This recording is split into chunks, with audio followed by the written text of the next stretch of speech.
ఆదికాండము 6వ అధ్యాయం నోవహ్ కథ ప్రారంభం. హాయ్ మిత్రులారా, ఈరోజు మనం బైబిల్లోని ఆదికాండము 6వ అధ్యాయం గురించి తెలుసుకుందాం. ఇది దేవుడు ఎందుకు నోవహ్ను ఎన్నుకున్నాడో, ఎందుకు భారీ వర్షం, ప్రళయం వచ్చినదో చెప్పే కథ. ప్రపంచం పాపంతో నిండిపోయింది. కాలం గడుస్తుండగా భూమిపై ఎక్కువ మంది మనుషులు పుట్టారు. కాని వాళ్లు దేవుని మాటలు వినకుండా చెడైన పనులు చేయడం మొదలుపెట్టారు. గుండెల్లో క్రూరత, అసూయ, హింస నిండిపోయింది. దేవునికి బాధ కలిగింది. ఇలాంటి పరిస్థితిని చూసి దేవుడు చాలా బాధపడ్డాడు. నేను సృష్టించిన మనిషిని నేనే నశింపజేస్తాను అని నిర్ణయించుకున్నాడు. పాపంతో నిండిపోయిన ప్రపంచాన్ని శుభ్రం చేయాలని ఆయన అనుకున్నాడు. కాని ఒక మంచి మనిషి నోవాహ్. ఆ పరిస్థితుల్లో కూడా ఒక వ్యక్తి దేవుని మార్గంలో నడిచాడు. అతని పేరు నోవాహ్. నోవహ్ మంచివాడు, నీతి మనిషి, దేవుని మాట వింటాడు. అందుకే దేవుడు నోవహ్ను చూసి ఎంతో సంతోషించాడు. దేవుడు నోవహ్కు ఆజ్ఞ ఇచ్చాడు.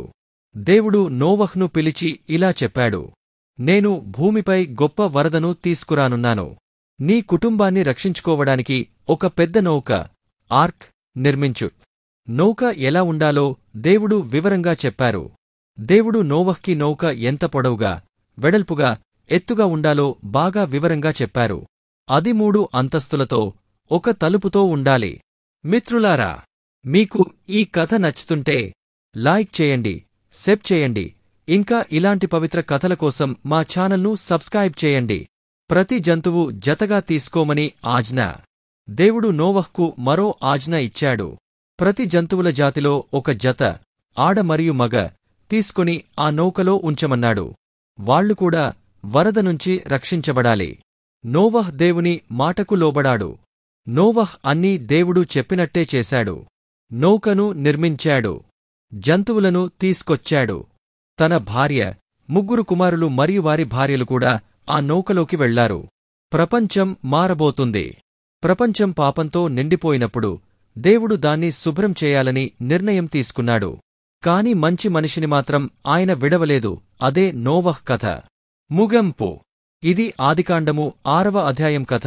దేవుడు న్యాయంగా వ్యవహరిస్తాడు, కాని మంచివాళ్లను ఎప్పుడూ రక్షిస్తాడు.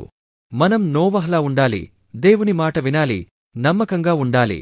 ఇంకా ఇలాంటి బైబిల్ కథల కోసం లైక్, సబ్స్క్రైబ్ చేయండి. ధన్యవాదాలు. దేవుని కృప మీపై ఎల్లప్పుడూ ఉండుగాక.